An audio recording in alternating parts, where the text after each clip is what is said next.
You up and running Yeah, yet? we are. Oh, excellent. Oh, yes.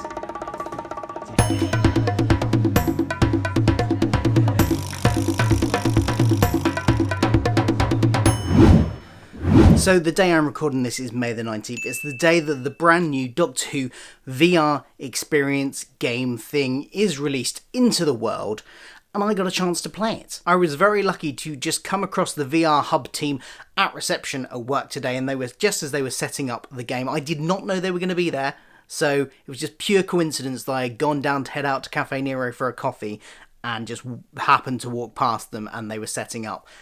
They weren't quite ready at that point. They said there'd be about another 10 minutes, so I went and got my coffee, came back, and managed to be the first person to play it in this demonstration couple of hours that they were there. So, of course, as soon as I've got home this evening, I wanted to record my thoughts for you guys and let you know all about the game and what it's like, what I thought of it. If you don't know what I'm talking about, there is a brand new VR experience. I don't know if they're calling it a game or an experience, but it's a VR interactive thing.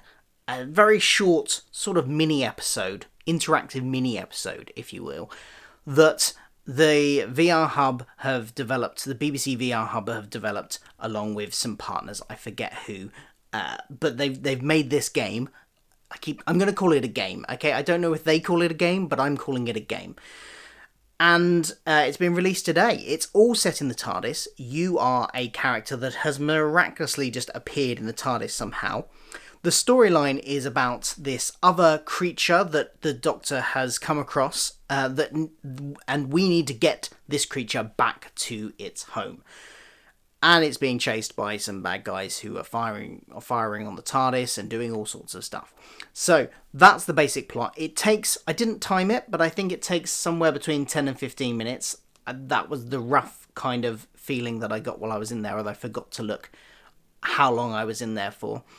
And one thing I didn't know what it was going to be, I didn't know much about this game going in, other than what the art style was going to be, because we'd seen some screenshots, and the fact that it was going to be set in the TARDIS and that Jodie Whittaker was voicing the Doctor. Those were the things I knew going in.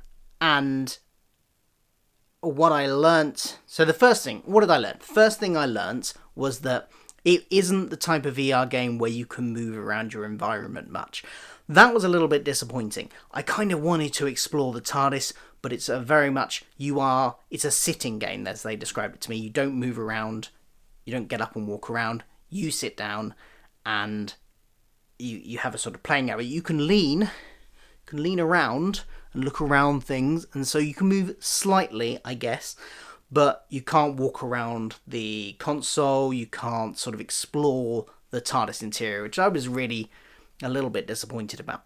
But what I did really like was the art style. I thought the animation was really good and really slick, and I'm not a massive fan of the interior of the 11th Doctor's TARDIS, and I'm still not, but it looks better here, I think, in this kind of cartoony style than it does in the actual series itself. So that's a plus to it as well.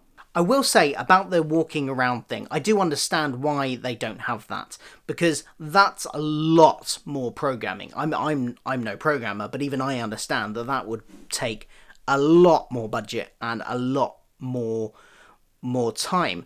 And I think if it was a case of somebody going to them, okay, if you're not going to be able to make this immersive walking around thing for this budget, then don't bother making it, then I would prefer to have what we've got than not have anything at all.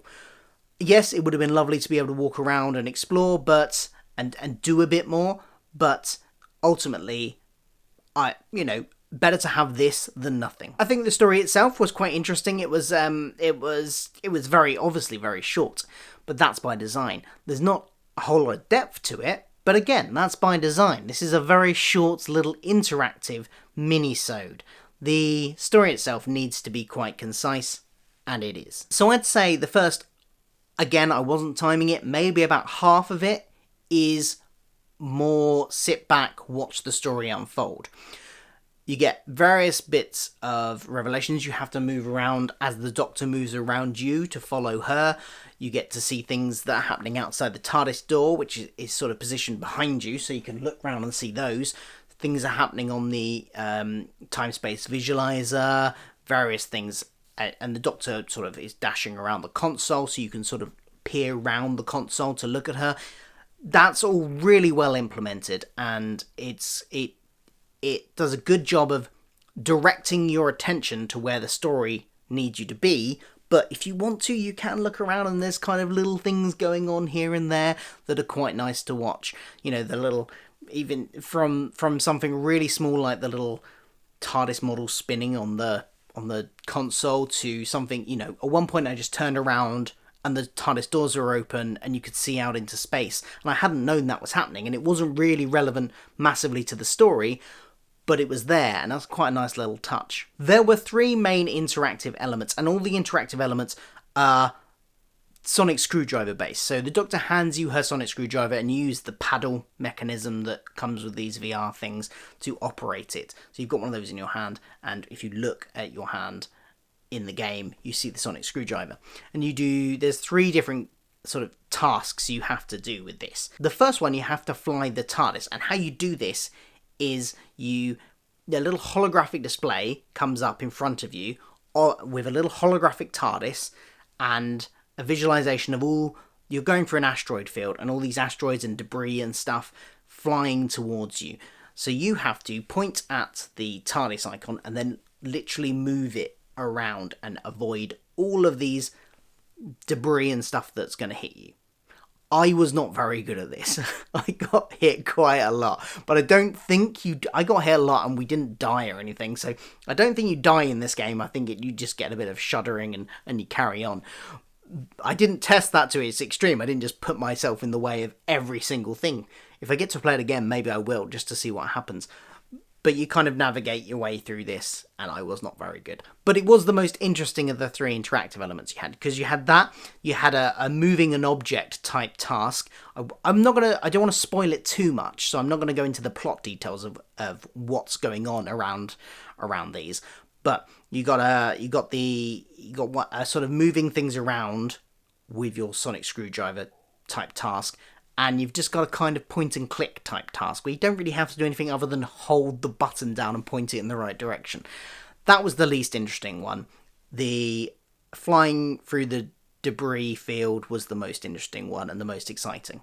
So yeah, I think it's a really interesting endeavour. I think it's a nice thing that we've got in this whole year without an episode. We've got this little mini adventure that we can experience, or some can experience. You have to have the right kit. I forgot to check what I was playing it on, but according to the press release, you can play the interactive version on the Oculus Rift or the HTC Vive, is it? Yeah, the HTC Vive. I think it was the Vive I was playing it on, because I've played with an Oculus Rift before and it has a different paddle to that. So unless you can get multiple paddles for the Oculus Rift, then I think I was playing on the Vive. So they're the 2 ones you can play the interactive version on, where you do the games that come in the middle of the story, or you can download a just sort of 360 video one, which you can use on the Oculus Go or the Gear VR. So if you've got either of those 2 things, you can just do the 360. Now I believe that you have to have one of those to do the 360, which is a little bit of a point of contention I've seen on Twitter today, and it's a shame because YouTube supports 360 video. It would be nice if maybe, and indeed it supports having the 2 separate view things. You can split it to 2 separate things to slot in, like the cheaper VR headsets where you slot your phone in as well. So that would have been nice to have released it on there. Maybe they will at some point in the future.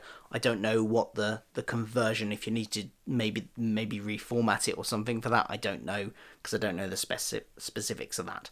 But it would be nice to see so more people can get it. If, however, you don't have any of those equipment, they are doing a tour of libraries around the country. BBC Hub generally is doing a tour of libraries around the country. The schedule is online, so I will leave a link in the description below. So if you don't have any of that equipment and therefore can't see it yourself, you can go along to one of these and hopefully they should have it at all of these. So go to the description, go to the link in the description below, have a look and see if they're coming to a library near you. If they are, definitely give it a go. It's quite fun. Anyway, I just thought I'd make this quick video. Thank you for watching. I'm Phil, by the way. I didn't even introduce myself at the top. So if you've not been here before, I make Doctor Who videos every sort of couple of weeks. I try and alternate between Doctor Who videos and something about other pop culture I like. So if you like Doctor Who, definitely subscribe. I will be here with more videos soon. So thank you for watching, and don't forget, if you've played it, if you managed to get hold of this and have the right equipment and played it today, let me know what you thought of it in the comments below. And you know, what if you haven't played it, are you excited to play it? Do you want to play it? Are you going to go along to one of the libraries? Let me know all of that in the comments below. Let's chat about it. And I will see you for another Doctor Who video soon. Thanks for watching. Bye.